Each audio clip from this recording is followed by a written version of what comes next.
우리 다 함께 기도하심으로 6월 4일 화요일 매일 예배 시작하겠습니다. 기도합니다. 사랑과 은혜가 풍성하신 하나님 감사합니다. 오늘도 매일 예배 우리에게 허락하여 주시고 정말 우리에게 삶의 가장 중요한 하나님의 말씀을 통하여 우리가 하나님의 말씀을 더욱 사모케 하시고 말씀의 은혜를 더하여 주시니 감사합니다. 오늘도 하나님께 각자의 처소에서 또 각자의 일터에서 매일 예배를 드리고 있는 거룩한 주님의 백성들 가운데 하나님 함께해 주시고 정말 하나님께서 주시는 이 말씀이 오늘 하루 우리가 살아갈 수 있는 또 우리가 오늘 하루를 우리가 마무리할 수 있는 귀한 힘과 능력이 되게 허락하여 주시옵시고 날마다 말씀을 통한 장성한 분량에 이를 수 있는 그러한 믿음의 소유자들 모두가 될 수 있도록 하나님 함께하여 주시옵소서. 아버지 패밀리 캠프가 며칠 앞으로 다가왔습니다. 하나님께서 함께해 주시고 우리 교회 다음 세대들 정말 이 시기를 통하여 믿음이 더욱 성장케 하시고 예수 그리스도를 인격적으로 만나는 귀한 시간 되게 허락하여 주시옵소서. 옛사람을 벗어버리고 새로운 피조물로 거듭나게 하시고 하나님 나라의 의와 하나님 나라의 성숙을 위해서 기여할 수 있는 귀한 믿음의 일꾼들 될 수 있도록 하나님 함께하여 주시옵소서. 무엇보다 주님께서 꿈과 비전을 하나님 안에서 발견하게 하시고 정말 그들에게 주신 재능과 달란트를 하나님의 영광을 위해 살아갈 수 있는 귀한 다음 세대가 될 수 있도록 하나님 함께하여 주시옵소서. 아버지 주님께서 오늘도 우리와 함께 하실 줄 믿습니다. 하나님 우리 교회를 지켜주시고 우리 교회뿐만 아니라 이 땅에 있는 주님의 모든 교회들 가운데 하나님께서 은혜 위에 은혜를 더하여 주시옵소서. 아버지 교회 안에 보이지 않게 또 섬기고 있는 많은 봉사자들이 있습니다. 하나님께서 그분들의 헌신과 섬김을 통하여 정말 우리 교회가 든든하게 세워지게 하여 주시고 섬기는 손길을 기억하시고 부족함이 없도록 채워주시고 내가 드린 것보다 더 많이 채워주시는 하나님의 은혜를 맛보게 허락하여 주시옵소서. 하나님 몸이 아픈 자에게 주님께서 치유하여 주시고 낫게 하여 주시옵시고 몸의 통증을 가져가 주시고 무엇보다 그 마음의 평안과 기쁨과 감사가 흘러 넘치게 허락하시며 말씀을 통한 은혜가 아버지 그들의 모든 육신적인 연약함을 넘어서 그분들의 생각과 마음과 육신을 사로잡을 수 있도록 능력의 말씀이 될 수 있도록 치유의 말씀이 될 수 있도록 하나님께서 함께하여 주시옵소서. 오늘도 이 예배 가운데 하나님 함께하시며 영광 받으시길 바라옵고 모든 말씀 예수님의 이름으로 기도합나이다. 아멘. 찬송가 454장 함께 하시겠습니다.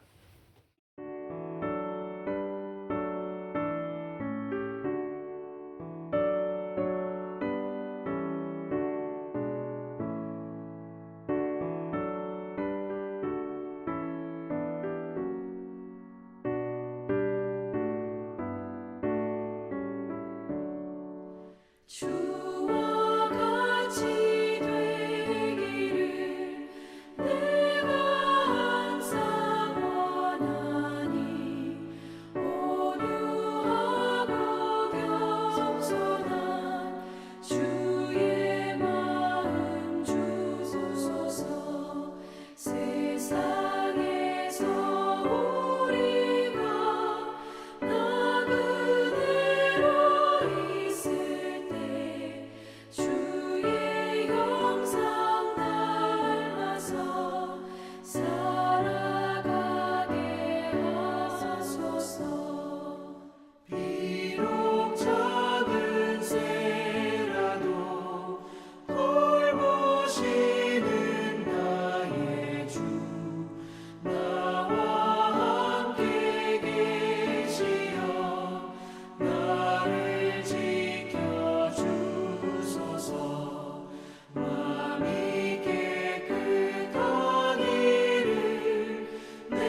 오늘 함께 볼 말씀은 베드로전서 2장 11절부터 25절까지 말씀드리겠습니다.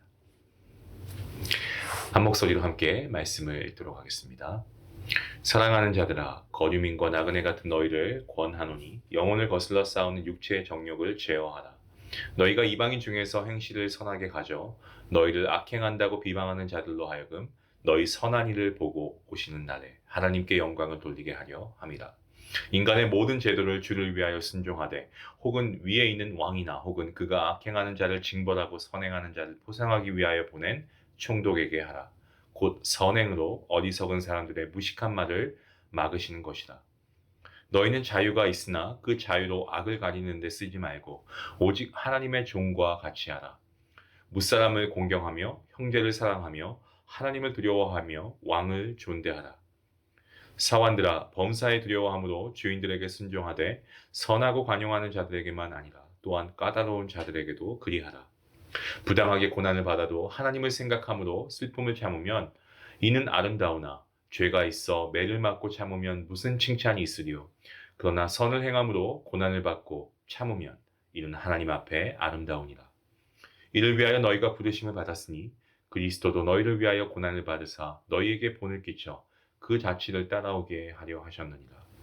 그는 죄를 범하지 아니하시고 그 입에 거짓도 없으시며 욕을 당하시되 맞대어 욕하지 아니하시고 고난을 당하시되 위협하지 아니하시고 오직 공의로 심판하시는 이에게 부탁하시며 친히 나무에 달려 그 몸으로 우리 죄를 담당하셨으니 이는 우리도 죄에 대하여 죽고 의에 대하여 살게 하려 하심이라. 그가 채찍에 맞음으로 너희는 나음을 얻었나니 너희가 전에는 양과 같이 길을 잃었더니 이제는 너희 영혼의 목자와 감독 되신 이에게 돌아왔느니라. 아멘. 우리는 한 번의 인생을 살아갑니다. 누군가 태어나면 우리의 삶에 계시는 하나님만 아시죠. 우리는 어느 순간 우리가 이 땅과는 작별하는 시간이 다가오게 됩니다. 한 사람이 숨을 거두고 올려진 이 부고에는요, 그 사람을 가장 잘 나타낼 수 있는 하나의 이 수식이 붙게 마련인데 대개가 그의 생전에 가졌던 직위가 그 중에 하나입니다. 하지만 이 직위라고 하는 것이 이 직위가 그러니까 한 사람의 평생을 나타내기에 얼마나 축소되고 한정된 표현인지를 느끼게 합니다. 이 직위에는 그 사람이 한 일이 무엇인지가 나타날지 모르지만 그가 어떤 존재였고 어떤 인격과 삶의 자세와 가치를 가지고 인생을 갖고 왔는지 사실 직위만 봤을 때는 잘 드러나지 않기 때문에 그렇습니다. 한 사람이 어떤 일을 했느냐가 중요한 만큼 그 일을 어떠한 인격과 자세로 했느냐 이 또한 중요하지 않을 수가 없는데요. 오늘 본문 말씀을 보시면 이 베드로의 눈길은 아주 깊고 섬세한 것을 발견할 수 있습니다. 베드로는 사환, 곧 종들에게 이 주인에게 순종하라고 말하는 데서 그치지 말고 한 걸음 더 나아갈 것을 말하고 있습니다. 본문 18절 말씀입니다. 사환들아, 범사에 두려워함으로 주인들에게 순종하되 선하고 관용하는 자들에게만 아니라 또한 까다로운 자들에게도 그리하라. 순종이라는 태도를 가지고 살아가고자 할 때 마주하게 되는 그런 실질적인 어려움이 무엇인가 이 베드로는 잘 알고 있는 것처럼 보여집니다. 선함과 관용을 지닌 주인과 함께 일하는 사람들에게 순종은 기쁨입니다. 하지만 까다로운 자들에게도 순종하는 것은요, 이것은 기쁨이 아니고 고민이 될 수밖에 없습니다. 여기서 까다로운 자들, 이 원어의 의미는요, 굳고 삐뚤어져서 부정직한 주인을 의미하고 있습니다. 부덕한 주인에게도 순종해야 한다는 베드로의 권면, 사실 우리에게 아주 의아한 그런 마음을 품게 하는데요. 이뿐만 아닙니다. 본문 13절과 14절 말씀을 보시면 베드로는 어떻습니까? 우리 삶이 뿌리내리고 있는 인간의 모든 제도에도 순종하고 구체적으로 왕과 총독에게도 순종할 것을 말하고 있습니다. 베드로 전서가 쓰였을 당시 로마의 왕은요, 그 유명한 네로 황제였습니다. 우리가 이 땅의 수많은 왕들을 기억하지 못하지만 네로라는 왕을 기억하는 것은 아마도 정말 그의 미쳐있는 광기 어린 통치와 그의 행적들 때문이 아닐까 싶습니다. 그런데 그런 왕에게 순종하고 그런 통치 제도에 순종하라는 베드로의 권면 역시 이게 우리에게 굉장히 의아한 마음을 품게 만드는 거죠. 악에 대한 방관 혹은 악에 대한 동조, 이것이야말로 정말 악마의 손이며 발로 사는 일이 아니고서야 무엇이겠습니까? 삐뚤어져서 부정직한 일을 일삼는 주인에 대한 순종이야말로 이 부정을 지지하고 그런 악한 자의 조력자가 되는 것이 아니고 무엇입니까? 그럼에도 불구하고 이런 사회적 상황과 주인 아래에 있는 모든 그리스도인들에게 순종이라는 그런 하나의 태도를 말하는 이 베드로, 그의 본심은 어디에 있을까요?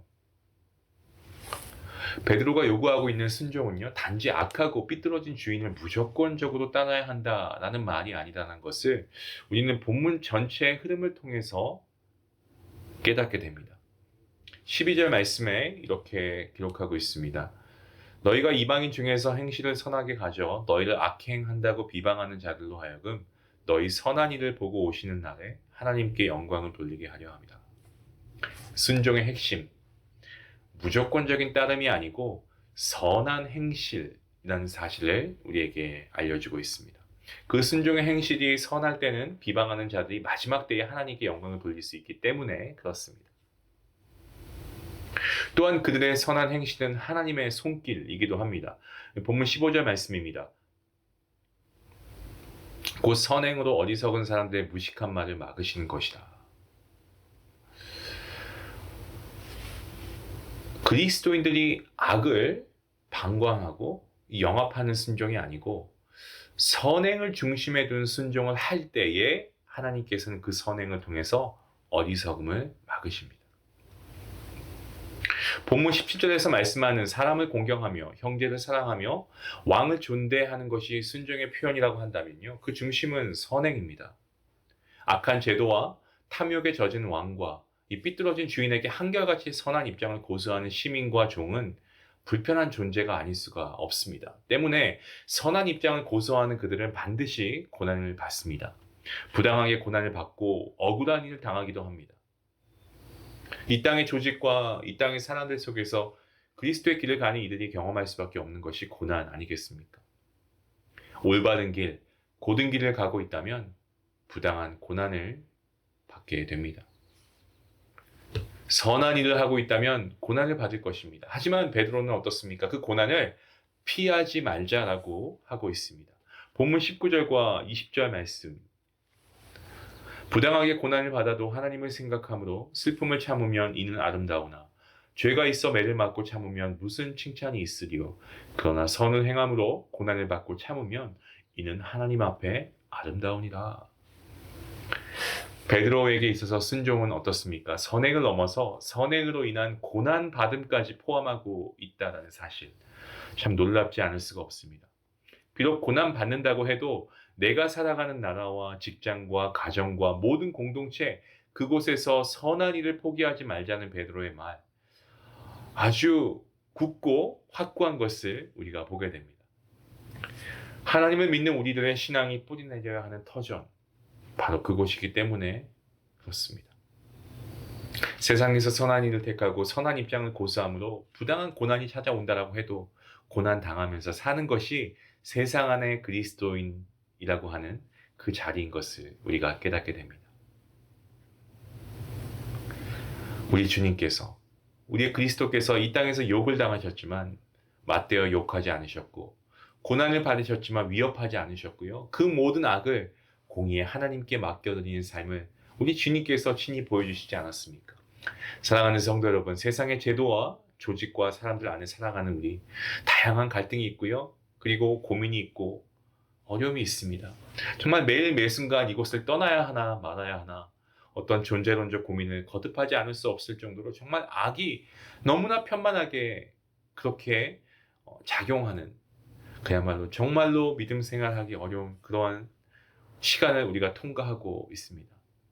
성도 여러분, 본문 속 베드로의 목소리가 오늘 저와 여러분이 마주한 고난과 슬픔의 언덕에서 선한 일을 선택하는 힘과 용기가 될 수 있기를 원합니다. 하나님이 나에게 허락하신 이 자리에서 우리는 선한 하나님의 거룩한 백성이 되어서 우리가 이 세상의 빛과 같은 존재로, 소금과 같은 존재로 우리가 하나님의 영광을 위해 살아가는, 그래서 모든 악은 우리가 치리하는 것이 아니고 공의에 하나님께 맡겨드리는 그러한 우리의 삶이 될 수 있기를 주님의 이름으로 간절히 축원합니다. 기도하시겠습니다. 하나님 감사합니다.